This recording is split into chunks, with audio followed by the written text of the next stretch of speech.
खेलत रहलस नन्हत मुस्कान लिए। मैया के अंचरा पकड़े सपनवा आँखी में लिए।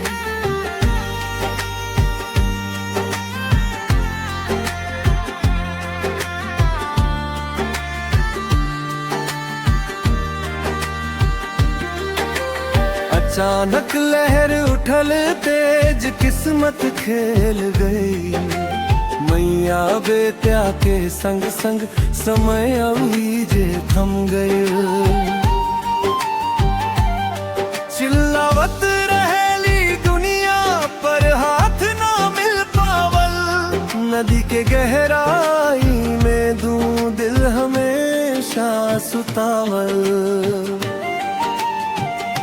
कहे किस्मत ऐसन खेल खेलाइलू।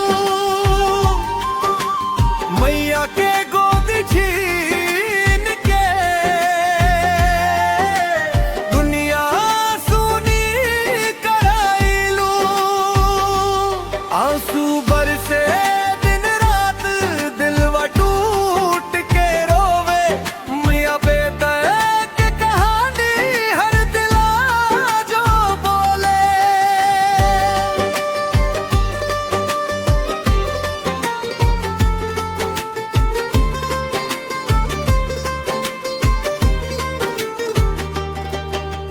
घर के आंगन सूना हंसी अब ना गूंजे।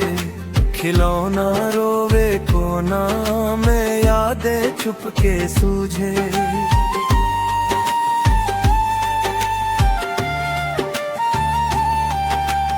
मैया के ममता अमरर बेटा के नाम रहे। आत्मा के प्यार सदा संसार में थाम रहे। जग से दूर भले भईनी साथ ना छूटी कभू। ऊपर वाला के गोदी में मिल गईल बैठल दोनों। कहे किस्मत ऐसे खेल खिलाइलू। दर्द के सागर में हर दिल के डुबाइलू। पर प्यार ओही जे जिंदाबा याद में बस जाला। मैया बेटा माता अमर कहानी कहलाला।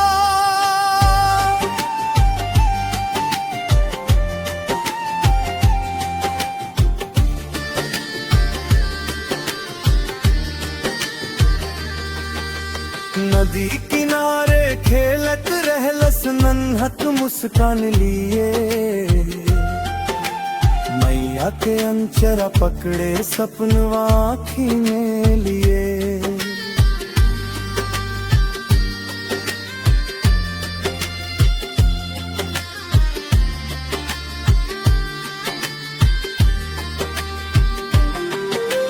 अचानक लहर उठल तेज किस्मत खेल गईल। मैया बेटा के संग संग समय हुई जे थम गई। चिल्लावत रहेली दुनिया पर हाथ ना मिल पावल। नदी के गहराई में दू दिल हमेशा सुतावल। कहे किस्मत ऐसन खेल